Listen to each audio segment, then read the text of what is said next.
L'Afrique du Sud est un pays qui a nourri bien des rêves. Il a incarné l'espoir des Noirs du monde entier avec l'élection de Nelson Mandela, son premier président de couleur. Mais aujourd'hui, ses espoirs et ses rêves sont brisés. Le pays est rongé de l'intérieur par ses propres politiciens. On appelle ça la state capture, la capture d'État. La state capture, c'est du crime organisé. Et derrière ce crime organisé, il y a tout un syndicat.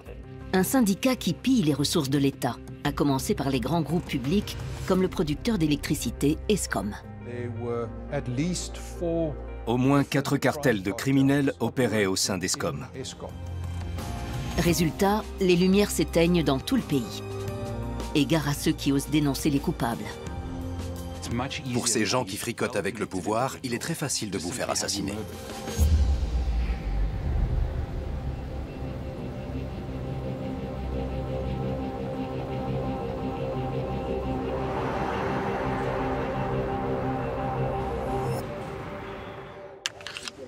Que se trame-t-il en Afrique du Sud? Comment le pays a-t-il pu en arriver là? En quête de réponse, nous sommes allés à Sharpeville, au sud de Johannesburg. Nous y rencontrons un groupe d'autodéfense, des citoyens qui se mobilisent pour protéger ce qui devrait couler de source, leur électricité. Ils nous volent nos câbles électriques. Toutes les semaines. Alors on a décidé de monter la garde. La ligne à haute tension qui approvisionne la commune est en cuivre, un métal précieux. Quand aucun courant ne passe, le câble peut être sectionné sans danger. Ils enlèvent ces gros pavés de béton pour forcer l'entrée et voler le câble. Ces vols sont facilités par les coupures de courant de plus en plus longues et fréquentes que subit le pays, dépendant d'un fournisseur public d'électricité aux installations vétustes et surutilisées. L'obscurité prolongée enhardit les voleurs et favorise la criminalité. Je viens ici quand ma femme rentre du travail. Mais ça veut dire que je laisse ma famille à la maison, dans le noir, à la merci des voleurs.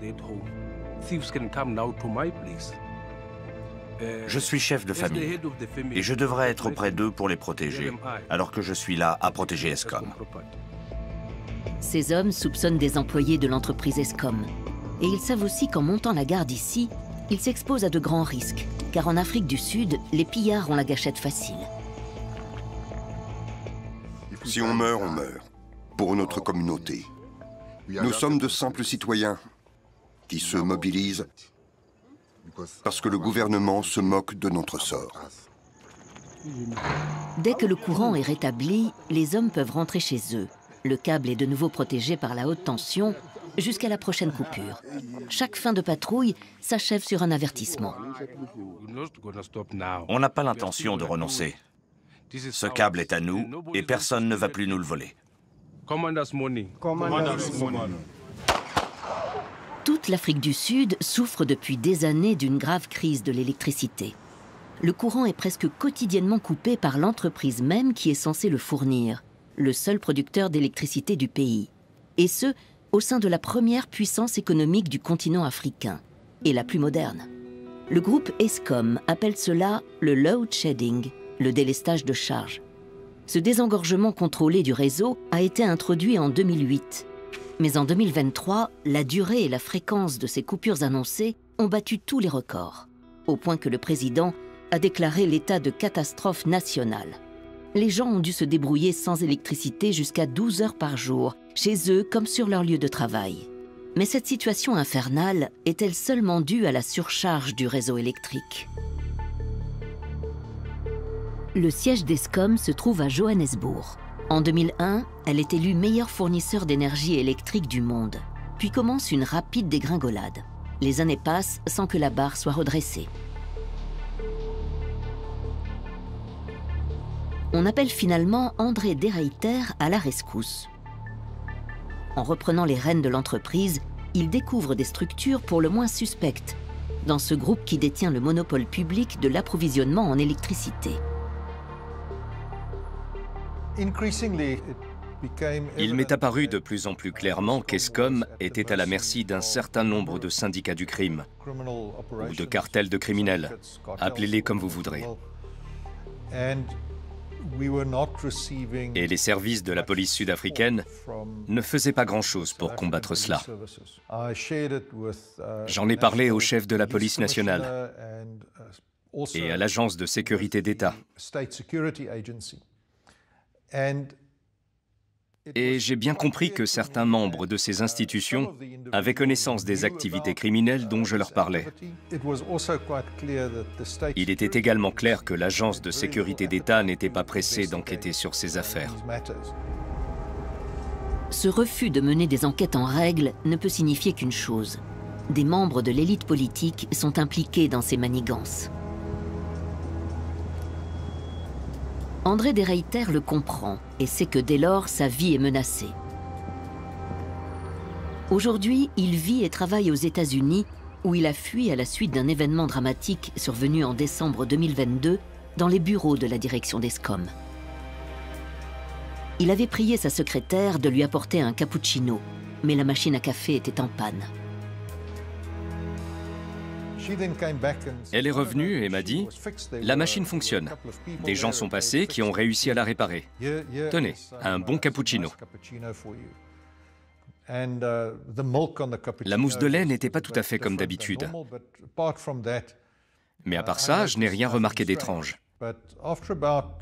Sauf qu'au bout de 20 minutes, une demi-heure, j'ai commencé à me sentir tout chose. Je me suis mis à trembler et j'ai ressenti une forte nausée. Mes gardes m'ont mis dans une voiture et m'ont conduit à la clinique à toute allure. La réactivité de ces gardes du corps est décisive et André de Ruyter a de la chance dans sa malchance. Non seulement il y a un excellent centre de soins tout proche, mais par un heureux hasard, un spécialiste des intoxications se trouve aussi sur place. Il établit immédiatement le bon diagnostic et sauve la vie d'André de Ruyter. J'ai fait réaliser des tests par un expert médico-légal indépendant parce que je n'étais pas satisfait de la façon dont la police avait mené les investigations. Et ces tests ont détecté à la fois un taux de cyanure élevé et de l'insecticide. Une personne qui s'y connaît très bien en la matière m'a dit que c'était typiquement la façon dont les Russes s'y prennent pour empoisonner les gêneurs. Cela ne fait donc plus de doute. Il est dans la ligne de mire de puissants ennemis. Sa première réaction est de s'adresser à une chaîne de télévision indépendante pour faire connaître publiquement ses soupçons. Escom est-elle une sorte de vache à lait pour l'ANC? Tout porte à le croire. Cette interview fait l'effet d'une bombe. André de Ruyter doit quitter son poste précipitamment. Il se met à l'abri, puis quitte le pays. Une histoire digne d'un roman sur la mafia. Nous sommes bien loin de l'euphorie dans laquelle baigne le pays 30 ans plus tôt, quand il tient ses premières élections libres. C'est en avril 1994, 3 ans après la fin de l'apartheid. L'ANC, qui est alors un mouvement nationaliste africain de libération nationale, obtient près des 2/3 des voix. Et Nelson Mandela devient le premier président noir du pays.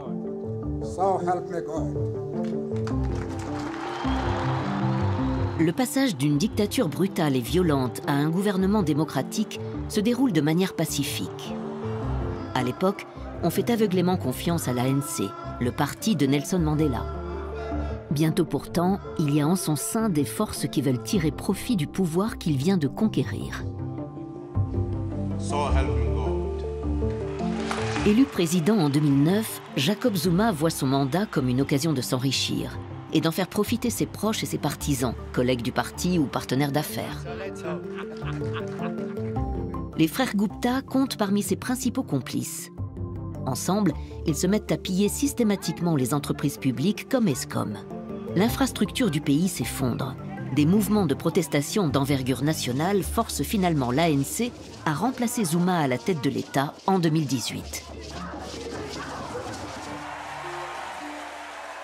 Son successeur, Cyril Ramaphosa, promettait un changement radical. Nous allons éradiquer la corruption au sein du gouvernement. Mais la corruption s'était bien installée pendant les années Zuma. Nombre d'entreprises publiques sont infestées d'employés corrompus. Lorsqu'il prend la direction d'Escom en 2019 et découvre le poteau rose, André de Ruyter est choqué. Plus je creusais l'affaire, plus je prenais conscience de l'ampleur de la corruption. Elle gangrénait tout l'organigramme de l'entreprise. Au fur et à mesure, je me suis rendu compte qu'Escom était en très grande partie tombé entre les mains de criminels qui lui tiraient tout son lait. Le service des achats de l'entreprise était une plaque tournante de la corruption. On y validait des factures avec des prix excessifs, voire exorbitants, qui profitaient à tout un réseau mafieux. Un jour, quelqu'un m'appelle et me dit « Yann, t'es assis ?» Je réponds « Oui, pourquoi? Il est arrivé quelque chose ?» La personne me dit « Non, non, non, non. J'ai juste une information sur ma table. Ils ont facturé une simple serpillière, ce truc qui sert à laver le sol. T'es sûr que t'es assis? Mais oui. 248 000 rand. La même serpillière qu'on achète 24 rand 80 au supermarché. Ils avaient ajouté des zéros en espérant que ça passerait inaperçu. À cause de ce type d'arnaque, entre autres choses, Escom est exsangue. Et ce sont les contribuables qui règlent les dettes, aujourd'hui encore. Des milliards disparaissent lors des livraisons de charbon aux centrales électriques. Nous avons ensuite découvert que le charbon qui quittait la mine n'était pas le même que celui qui arrivait sur les camions dans les centrales électriques. Ça compliquait énormément les choses. Le charbon de mauvaise qualité peut endommager les broyeurs, ce qui a bien sûr un impact négatif sur les mégawatts qu'on est censé générer. Les centrales à charbon d'Escom sont fortement endommagées. Conséquence, des frais d'entretien terriblement élevés et des recettes en berne. Parfois, ils se contentaient de nous livrer des pierres qu'ils maquillaient en charbon. Ils saupoudraient de la poudre noire dessus pour que ça ressemble à du charbon au moment où on ouvrait la bâche. On se retrouvait à essayer de faire brûler des cailloux dans des centrales thermiques fonctionnant au charbon. Ça ne marchait pas très bien. Nous avons signalé l'affaire à la police, mais ils ont refusé d'enquêter. Il n'est pas rare que le charbon volé, de bonne qualité, arrive sur le marché européen, où il se vend à des prix supérieurs aux tarifs sud-africains. Kyle Cowan, l'un des journalistes d'investigation les plus renommés du pays, connaît bien le problème. Il cherche à remonter la piste du charbon volé et nous permet de l'accompagner. Nous nous rendons dans une zone de stockage de charbon illégal, où des gens ont été soupçonnés d'échanger la marchandise. Les lieux sont visibles depuis la centrale. Escom peut difficilement prétendre n'être au courant de rien.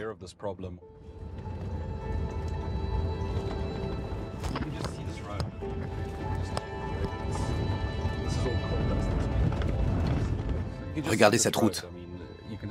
C'est de la poussière de charbon qui la rend noire. Il se trame visiblement quelque chose dans le coin. Quelques mois plus tôt, du charbon a été déchargé ici, pour partie échangé avec le chargement d'autres camions et pour le reste entreposé quelque temps au grand jour, à portée de vue de la centrale à laquelle il était destiné. C'est bien là. Arrête-toi, on va continuer à pied.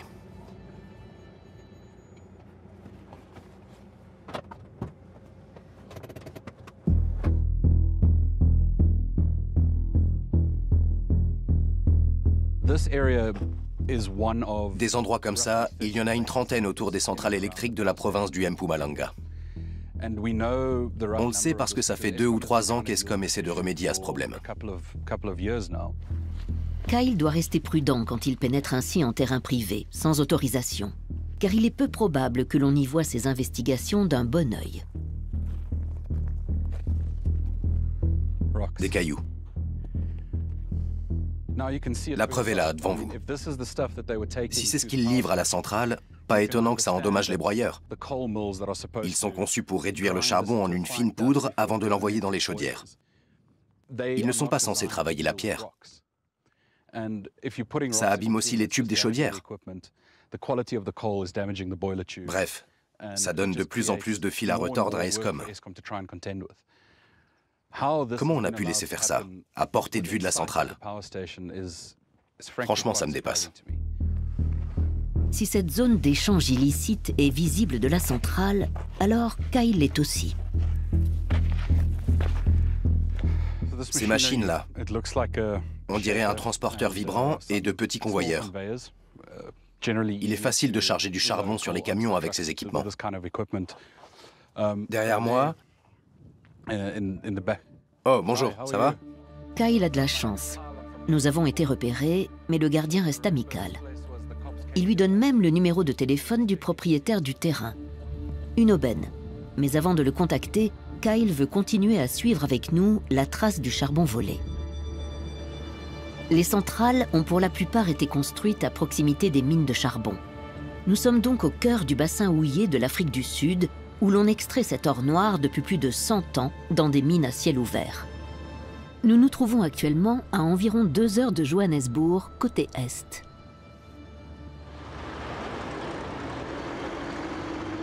Kyle nous a conduits ici pour nous aider à mieux appréhender le fonctionnement du vol organisé de charbon. Le transport entre les mines et les centrales est un maillon faible exploité par les criminels. C'est pourquoi Kyle relève le nom de tous les transporteurs dont il voit défiler les camions. En Afrique du Sud, on parle de mafia du charbon pour désigner tous ceux qui trempent dans ces magouilles, qu'ils soient transporteurs ou qu'ils vendent des camions ou les entretiennent. Tout ça fait partie d'un seul et même écosystème. Ce que je fais là, pour essayer de comprendre qui sont les sociétés de transport qui déplacent le charbon dans le pays, c'est très important. Parce qu'un jour, je pourrais reconstituer le puzzle et dire « ça, ce sont les gars qui ont gagné le plus d'argent, et eux, ils font tout pour que le trafic continue ». Kyle fait partie de l'équipe d'investigation du site d'actualité News 24, dont le siège est à Johannesburg. C'est là qu'il tâche d'exploiter les résultats de ses enquêtes sur le terrain. Il appelle le propriétaire du parc de stockage du charbon. Allô? Bonjour, vous êtes Robert? Lui-même? Kyle Cowan de News 24, comment allez-vous? Bien, et vous? Bien, merci. Je suis passé sur votre terrain près de la centrale de Diouf. L'interlocuteur de Kyle est étonnamment loquace. Il lui explique que la police est venue le voir, qu'il a été cité à comparaître plusieurs fois pour des affaires de trafic de charbon, mais qu'à chaque fois, l'affaire a été classée sans suite. Il n'y a là rien d'inhabituel en Afrique du Sud. Beaucoup d'agissements illégaux sont mis au jour sans que cela ne prête jamais à conséquence. C'est très intéressant. Parce que ça fait presque 12 mois que la police a fait une descente là-bas et il n'y a toujours pas eu d'arrestation. Or, il est bien connu que qui n'a pas à craindre les conséquences de ses actes ne recule devant rien. Dans le cas d'Eskom, on découvre régulièrement de nouvelles formes de corruption et d'escroquerie. Un jour, un directeur de centrale s'est avisé du stratagème auquel avaient recours des livreurs de carburant. À sa plus grande surprise, il a remarqué que le camion ne déchargeait pas sa marchandise. Il faisait une boucle et repassait au contrôle de sécurité. Chaque fois qu'on passe la sécurité, on peut présenter sa facture. Donc, si on fait ça 2, 3, voire 4 fois par nuit, on est payé autant de fois pour un volume de carburant qu'on n'a jamais livré. Quand le conducteur a remarqué que le directeur du site le poursuivait avec sa voiture, il a mis les gaz pour le semer. On se serait cru dans un mauvais film. Le directeur de la centrale lançait à la poursuite d'un camion pour essayer de savoir où il allait. Au bout d'un moment, il a réussi à se ranger au niveau de la cabine du chauffeur. Il lui a posé la question et le type a avoué qu'il emportait le fioul ailleurs. Il avait encaissé 4 fois le montant de la facture sans rien livrer. André De Ruyter estime que ces escroqueries mises bout à bout ont fait perdre au moins 50 millions d'euros à Eskom par mois. Et ceux qui ne jouent pas le jeu mettent leur vie en danger. La situation a tellement empiré à Tutuka que ce pauvre directeur ne pouvait plus se déplacer sur le site de son entreprise sans gilet pare-balles et flanqué de 2 gardes du corps, parce qu'il avait légitimement peur pour sa vie. Sa famille était menacée, sa femme, ses enfants. L'émergence de réseaux de corruption au sein d'Eskom ou d'autres entreprises publiques a été favorisée par des lois visant à rectifier les inégalités créées par la politique sous l'apartheid. Ces lois, qui partaient des meilleures intentions, ont hélas fait l'objet des plus grands abus. En vertu de la politique menée post-apartheid pour redonner du pouvoir économique aux Noirs, les organismes publics doivent accorder la préférence aux sociétés appartenant à des Noirs lorsqu'ils passent des marchés. Ils ne peuvent acheter ni à une société qui appartient à un Blanc, ni à une entreprise européenne, au nom de la transformation du système économique. Sauf que si on est malin, ce qu'on fait, c'est qu'on crée une société écran avec un prête-nom. Un homme ou une femme de paille, dont le nom n'apparaît dans la chaîne d'approvisionnement que pour donner au contrat l'apparence de la légalité. Une telle fonction permet de réaliser des profits mirifiques sans faire grand-chose. Les seules conditions requises sont d'être noir et d'avoir des relations, autant que possible dans la sphère politique. La personne qu'on soupçonnait d'être impliquée dans tout ça était une femme âgée de notre équipe des achats. Un soir, dans un pub, on l'a entendu dire « Si cette livraison de fuel se passe comme prévu, je pourrais enfin prendre ma retraite. » La valeur totale de la transaction frauduleuse était de l'ordre de 20 millions d'euros. La société derrière tout ça était un donateur régulier auprès de l'ANC,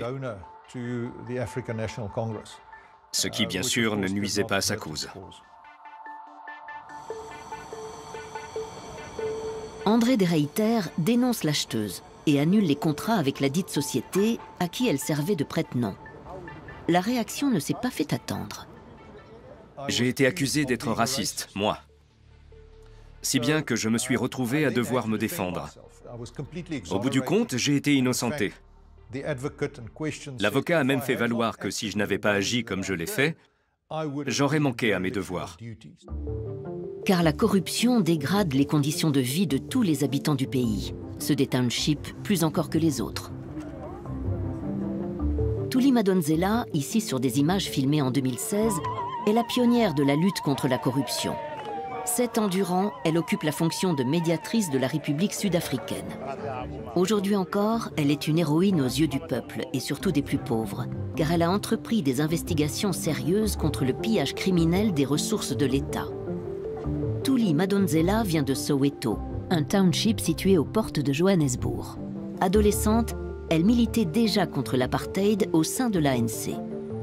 Au cours des enquêtes qu'elle mène en tant que défenseur public, elle découvre que l'élite politique, et donc l'ANC, est impliquée dans le système de corruption généralisée, à commencer par le président alors en place, Jacob Zuma. C'est à Thuli Madonsela que l'on doit la notion de state capture.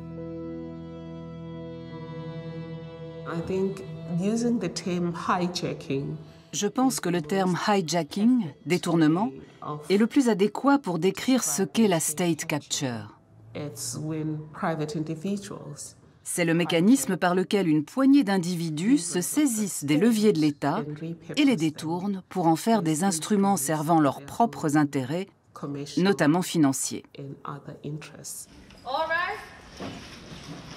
2 ans après la publication du rapport de Thuli Madonsela, une commission d'enquête est constituée, sous la houlette du juge Raymond Zondo. Pendant 4 ans, toutes les structures concernées par la state capture sont passées au peigne fin. Surtout les institutions étatiques et les groupes publics comme Eskom, les chemins de fer et la compagnie aérienne nationale. Monsieur Zuma? Le président Jacob Zuma lui-même est cité à comparaître. Il dénonce les accusations portées contre lui comme un complot ourdi par les Blancs. La communauté blanche est descendue dans la rue en masse. Zuma doit partir. Qu'est-ce qu'il a fait? Personne ne peut le dire. Il est corrompu. Qu'est-ce qu'il a fait? Rien. En juin 2022, la commission publie un rapport de 5000 pages. Les activités illégales de Jacob Zuma y sont étalées au grand jour. Fraude, corruption, trafic d'influence, racket, blanchiment ou encore traitement de faveur accordé à ses partisans, partenaires d'affaires ou camarades de parti. Ce n'est pas encore une condamnation à valeur égale, mais tous les faits sont désormais connus. Sans Thuli Madonsela, jamais l'homme d'État n'aurait eu à répondre de tous ces crimes. À travers ce combat, cette justicière s'est fait beaucoup d'ennemis. J'ai reçu des menaces de mort visant ma personne mais aussi ma famille. J'ai été très inquiète pour elle, comme pour moi. Et je n'avais pas envie de mourir. Personne n'a envie de mourir gratuitement. Mais si on doit mourir, autant que ce soit pour une bonne cause. Pour des raisons de sécurité, Thuli Madonsela quitte le pays pendant quelques années. Elle sait que même après ces révélations, il reste beaucoup à faire pour venir à bout du problème tentaculaire qu'est la capture d'État. La state capture, c'est du crime organisé. Et derrière le crime organisé, il y a tout un syndicat. Pour moi, il ne fait pas de doute qu'il reste des tentacules de ce réseau criminel au sein d'Eskom. Kyle Cowan et ses collègues de News 24 en sont eux aussi convaincus. Presque tous les jours, ils publient des articles sur les machinations internes du fournisseur d'électricité. Kyle a réussi à obtenir le numéro de téléphone de cette ancienne responsable des achats. Celle qui a été démasquée par André de Ruyter alors qu'elle manigançait une escroquerie de 20 millions d'euros.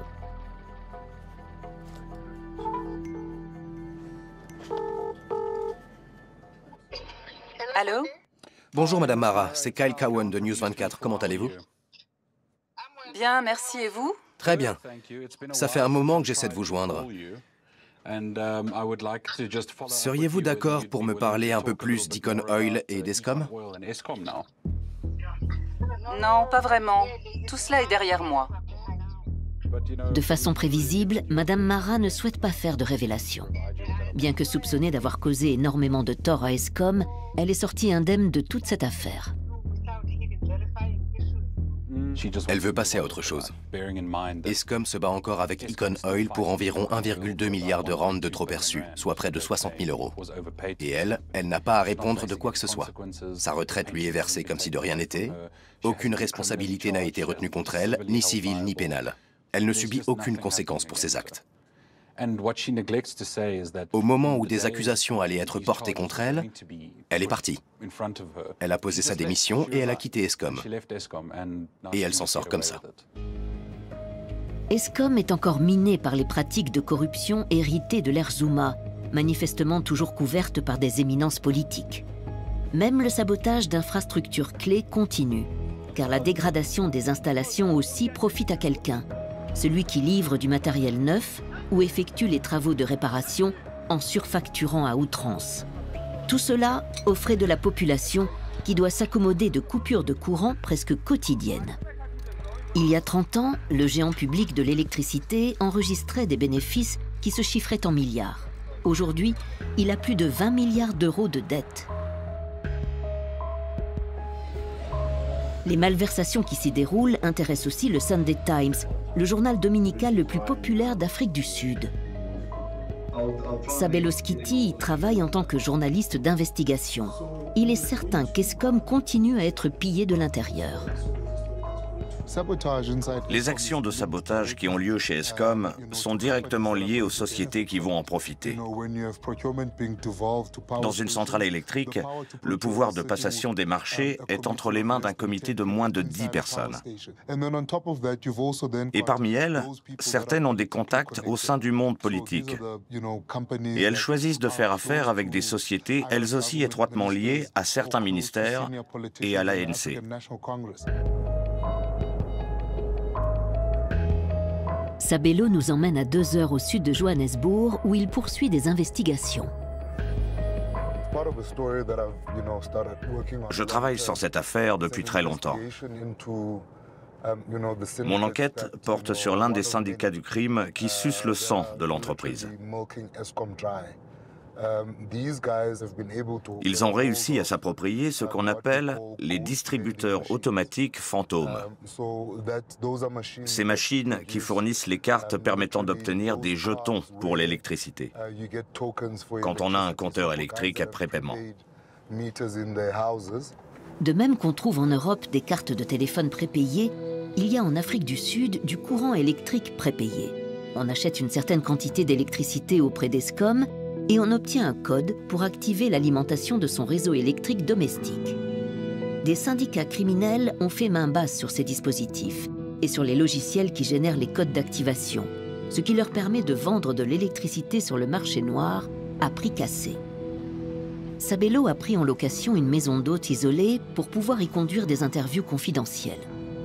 Nous y rencontrons un détective privé qui, par le passé, avait travaillé pour Eskom.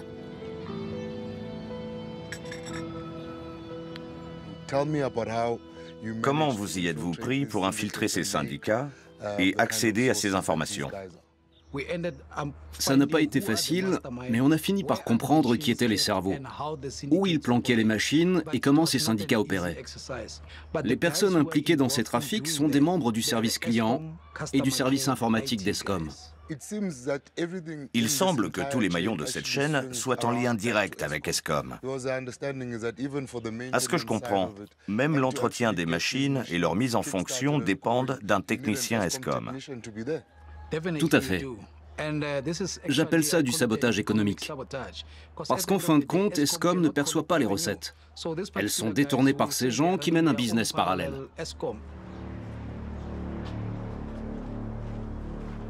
Sabelo a réussi à entrer en contact avec l'un des membres de ces syndicats criminels qui a accepté de nous rencontrer pour un entretien. Nous sommes même autorisés à le filmer, à condition que son visage n'apparaisse pas à l'image. Eskom dit que l'entreprise perd l'équivalent de 6 000 à 12 000 euros par jour. Non. Ça, c'est ce qu'une personne peut détourner à elle seule. Moi, par exemple, je peux gagner ça en un jour, rien qu'avec mes codes de compteur. Et nous sommes nombreux, un nombre incalculable. Alors ces chiffres n'ont pas de sens. Je ne sais pas pourquoi ils vous ont indiqué ces sommes-là. Elles sont complètement sous-évaluées.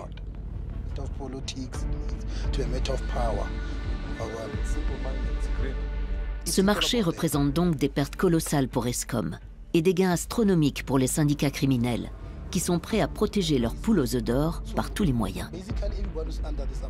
Le but, c'est de faire de l'argent. Celui qui essaie de leur mettre des bâtons dans les roues, il le tue. C'est comme ça qu'ils fonctionnent. Il y a déjà eu beaucoup de morts à l'heure où je vous parle. C'est un jeu très dangereux. Sabelo Skiti et Kyle Cowan vivent donc dangereusement en Afrique du Sud. Ils reçoivent régulièrement des menaces et ils les prennent très au sérieux, car ils savent que tous ceux qui enquêtent sur la corruption courent de grands risques.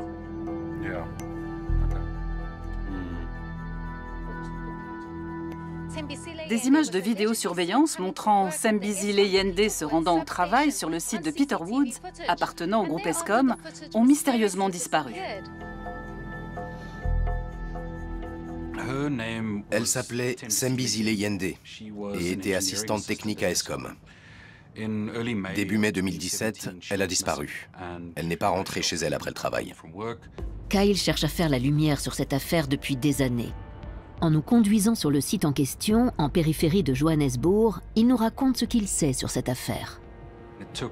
Il a fallu 10 jours à ses collaborateurs pour la retrouver.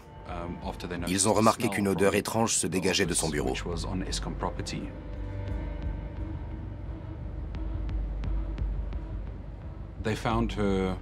Elle était là, dans des sacs. Elle avait été assassinée. Il s'est avéré plus tard qu'elle avait été étranglée et avait reçu un coup sur la tête. C'est une histoire très triste, parce qu'elle était jeune, elle avait une vingtaine d'années, et sa famille n'a jamais vraiment su le fin mot de l'histoire.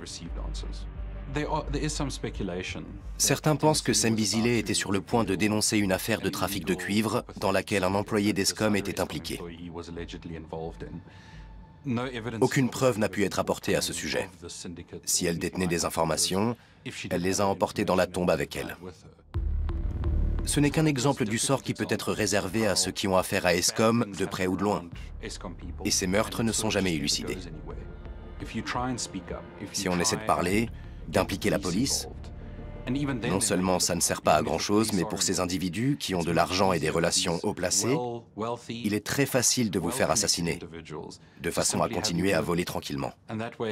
Il y a tellement de meurtres en Afrique du Sud qu'ils peuvent compter sur le fait que le leur sera vite oublié.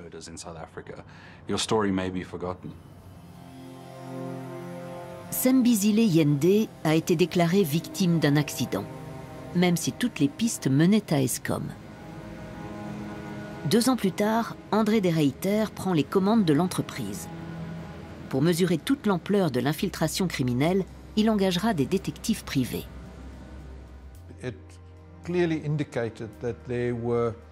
Il a été établi qu'au moins 4 cartels criminels opéraient au sein d'Eskom.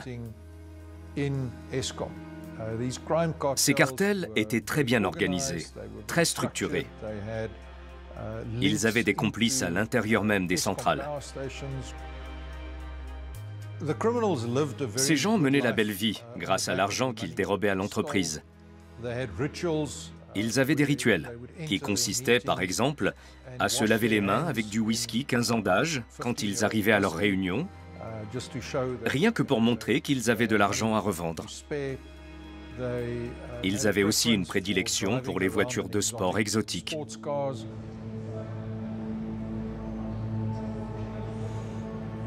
Ce qu'on a laissé faire pendant des années, André de Ruyter, après la tentative d'empoisonnement dont il a été victime, le dénonce très clairement lors d'une interview télévisée. Pour moi, c'est un acte de haute trahison que de recevoir de l'argent pour faire quelque chose au détriment de l'État. Des actes de haute trahison sont donc perpétrés quotidiennement à Mpumalanga et les services de sécurité de l'État ne réagissent pas. Un reproche cinglant à l'intention de la caste politique, incluant le gouvernement. En s'exprimant ainsi, André de Ruyter prend un risque considérable. Mes conseillers en sécurité m'ont dit que ma vie était sérieusement menacée et que si je le pouvais, j'avais tout intérêt à quitter le pays au plus vite. Après l'épisode du cappuccino empoisonné, André de Ruyter sait ce qui peut lui arriver. Il prévoit de prendre le large aussitôt après cette interview télévisée avec le soutien de Clive van der Spoy, un ancien copain d'école et son conseiller juridique. Il se réfugie d'abord dans un faubourg de Johannesburg. Puis nous sommes allés à l'aéroport et de là, nous avons pris un jet privé pour le Cap, où une société de sécurité privée nous a conduits dans une maison sûre. Je n'ai aucune idée d'où elle se trouvait. Ensuite, des dispositions ont été prises pour le faire arriver à l'aéroport quelques minutes seulement avant l'embarquement, afin qu'il puisse partir incognito. On a su plus tard qu'il avait embarqué pour les États-Unis. À ce stade, il était devenu paranoïaque et avec le recul, je pense qu'il avait de bonnes raisons de l'être. Je portais des lunettes noires et ma casquette de baseball. C'était hélas tout ce que j'avais pour me camoufler. Certains disent qu'il a surréagi. Mais des événements ultérieurs ont prouvé le contraire. Après l'interview télévisée et la fuite de son PDG, Eskom est en ébullition. Un successeur est nommé à la va-vite, puis limogé tout aussi rapidement. Khalid Kassim, directeur des finances de longue date de l'entreprise, prend alors les fonctions de président par intérim. Il manifeste la volonté de prendre le problème à bras-le-corps. Depuis le rapport Zondo, nous avons collaboré bien plus étroitement avec la justice et les forces de l'ordre, la police nationale sud-africaine, l'armée et les services secrets. Elles ont désormais une cellule au sein du siège d'Eskom et un poste de contrôle dans nos locaux. Nous travaillons ensemble quotidiennement. Désormais, l'entreprise appelle très ostensiblement son personnel à faire état du moindre soupçon. Mais qui est censé protéger les lanceurs d'alerte? Nous avons donné des instructions claires quant à la protection des personnes qui signaleraient des abus, mais nous ne pouvons pas nous en charger en interne. Tout cela dépasse le cadre de l'entreprise. Les lanceurs d'alerte sont-ils en sécurité? Pas du tout. Il y a de cela seulement 2 semaines, Eskom était encore en train d'en pourchasser un. Beaucoup ont déjà été éliminés. Il y a 3 semaines, 2 témoins ont été tués par balle en plein tribunal. Criminalité, corruption et des quartiers entiers régulièrement plongés dans le noir. En 2023, les coupures de courant ont duré jusqu'à 12 heures de suite. Comment la population réagit-elle? Nous accompagnons un agent immobilier. Depuis quelque temps, il est de plus en plus mandaté par des propriétaires qui quittent le pays. Je vais vous montrer la plus grande des propriétés que je suis chargé de vendre. Le terrain s'étend sur 1,4 hectares. Elle se situe dans une zone de villégiature à seulement 1 heure de Johannesburg et de Pretoria, au sein d'une petite réserve naturelle privée. Un rêve. Mais avec la crise que traverse le pays, sa valeur a chuté.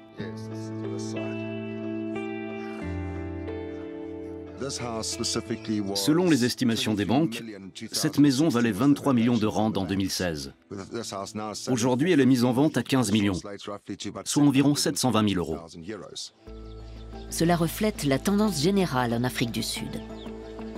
L'agent immobilier a beaucoup de maisons à vendre pour le compte de propriétaires qui émigrent, ce qui donne un bon aperçu du profil des personnes qui tournent le dos au pays. Ce sont des gens qui ont des revenus allant de moyens à très élevés. Leur départ pourrait être lié à des opportunités de travail dans d'autres pays. En tout cas, ce sont principalement des personnes qualifiées qui s'en vont. Mais la plupart des Sud-Africains ne peuvent pas se permettre de quitter le pays.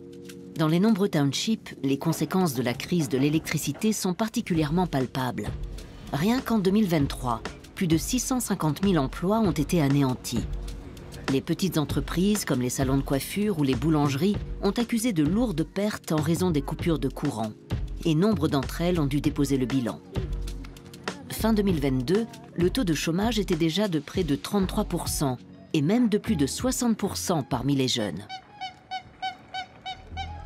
Bongani Mabuza arbitre une bagarre dans sa rue du township de Katlehong, en périphérie de Johannesburg.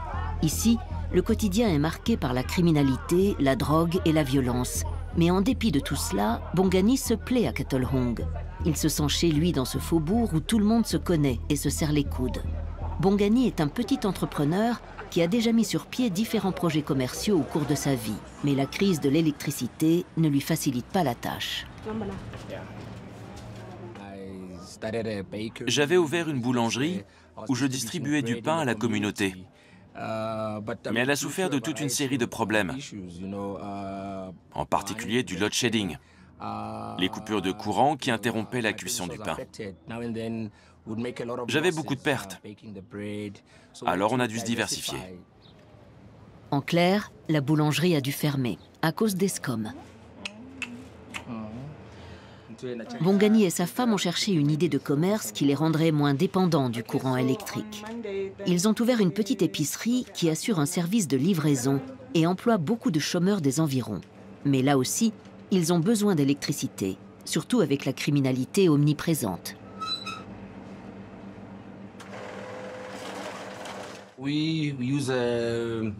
On utilise un coffre-fort électronique pour que nos employés soient en sécurité et ne manipulent pas trop d'argent liquide.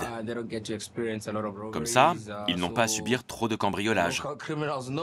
Les criminels du coin savent que nos gars n'ont jamais beaucoup de cash sur eux. Mais quand il y a des coupures de courant, parfois, ils doivent refuser des clients. Il arrive même qu'on ferme boutique aux heures de load shedding, pour ne pas exposer les employés à des risques en les obligeant à garder trop d'argent avec eux. Le gouvernement promet une forte diminution des coupures de courant en 2024. Mais plus personne n'y croit. De l'autre côté du pays, dans les vignobles des alentours du Cap, la crise de l'électricité fait aussi des ravages.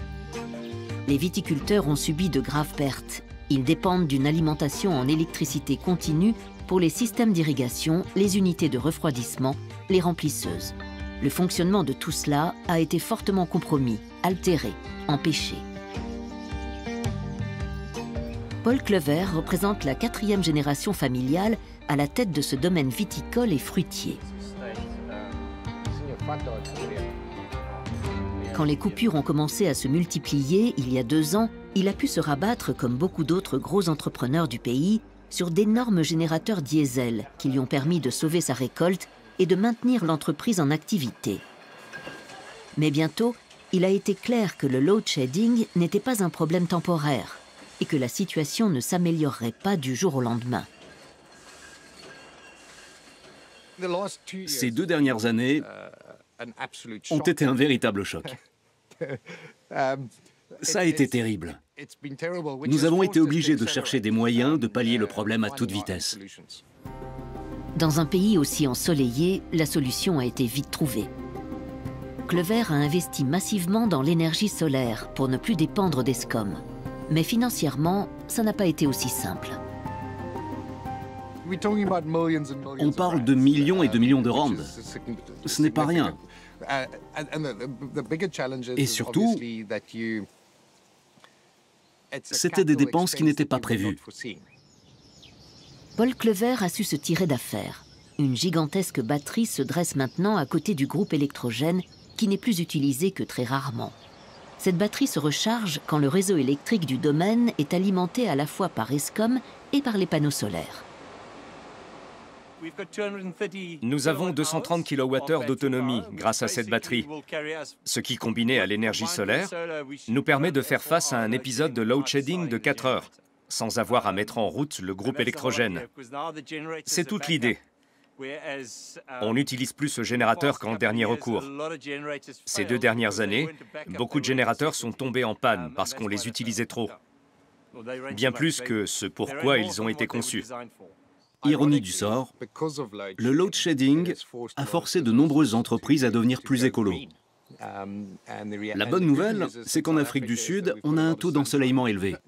Ça ne se voit pas trop aujourd'hui, mais on est bien placé pour recourir à l'énergie solaire. Il y a donc aussi des gagnants dans toute cette histoire. Au Cap, les insuffisances du géant de l'électricité ont fait naître une start-up, celle qui a fabriqué la batterie de Paul Clever. Elle a tellement de succès qu'elle a déjà acquis des entrepôts dans les environs pour y installer d'autres sites de production. Une usine est en cours de construction et l'extension vers l'Europe déjà sur les rails. Sa spécialité, d'immenses accumulateurs capables de stocker l'électricité issue de sources renouvelables, aussi bien pour des ménages que pour des centres commerciaux. Cette évolution est une véritable chance. Des projets concrets, qui misent principalement sur les énergies renouvelables, prévoient de mettre fin au monopole d'Eskom. Beaucoup de petits fournisseurs d'énergie sont en passe d'intégrer le marché. En revanche, le réseau de distribution de l'électricité qui l'achemine depuis le site de production jusqu'au consommateur restera aux mains d'Eskom. Les pays occidentaux apportent leur aide pour faciliter le passage du charbon aux énergies vertes. L'Allemagne, la France et d'autres États sont prêts à mettre 10 milliards de dollars sur la table. Quoi qu'il en soit, Eskom resterait un partenaire important. À Berlin, on a de grands projets. En tant que voisins européens du continent africain, nous avons tout intérêt à aider l'Afrique du Sud dans ce processus qui conduit le pays vers un avenir meilleur. Mais ce ne sera pas facile. Se lancer dans un vaste projet avec Eskom aujourd'hui, pour tous ceux qui le financeront de l'extérieur, ça veut dire faire très attention à ce que l'argent devient. Je n'ai aucun doute que cet aspect du problème est clair pour tout le monde. Quand on se lance dans une telle entreprise avec un partenaire comme Eskom, on introduit assez d'instruments de contrôle pour empêcher que l'argent ne disparaisse. Côté allemand, l'organe responsable du projet est le ministère fédéral de la coopération économique et du développement. Jochen Flassbart, à sa tête, en est l'un des initiateurs. Il s'efforce de composer avec une évidence, il n'est pas possible de contourner Eskom. Personne ne peut nier qu'aider l'Afrique du Sud à opérer sa transition énergétique est un formidable défi avec le quasi-monopole d'Eskom. Les partenariats reposent notamment sur des réformes politiques. Sans elles, ça n'aurait pas de sens d'investir dans l'avenir de ce pays. Et en effet, beaucoup de citoyens d'Afrique du Sud appellent des changements de leurs vœux. Akolile Notiwala est de cela. Ce jeune politicien voudrait que son pays se débarrasse une fois pour toutes des structures corrompues des années dominées par l'ANC. Lui et ses camarades de parti ont pour credo « 2024 est notre 1994 ». 30 ans après l'élection historique de Nelson Mandela, ils veulent croire à un nouveau départ. Les gens cherchent des solutions de remplacement. C'est pour ça qu'on fait ce genre de campagne. Notre parti est tout nouveau. Les gens n'ont pas tous entendu parler de nous et ils ne connaissent pas nos visages. On essaie d'encourager le plus possible de jeunes à aller voter parce que c'est notre avenir qui est en jeu. C'est pour cet avenir que le nouveau parti Rise Mzansi se présentera aux élections de cette année. Ses membres sont principalement des jeunes déterminés à se réapproprier leur pays et à mettre fin à la state capture. Il milite aujourd'hui dans le township de Kaelicha, un fief de l'ANC. C'est un endroit très vivant et animé, surtout fréquenté par les Sud-Africains noirs des classes moyennes qui veulent se donner du bon temps après le travail. Ce qu'on fait aujourd'hui, on appelle ça faire campagne dans la joie. Mener campagne n'est pas nécessairement quelque chose d'ennuyeux. Au contraire, c'est génial, on s'amuse. Et on sent que les gens sont réceptifs et ont envie de nous suivre.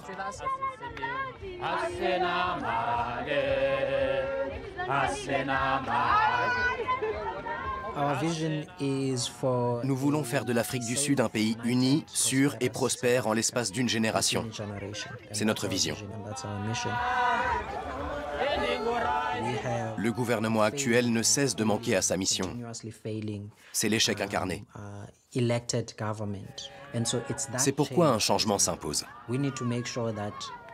Nous devons faire en sorte d'écarter du pouvoir les politiciens corrompus qui abusent de leur position.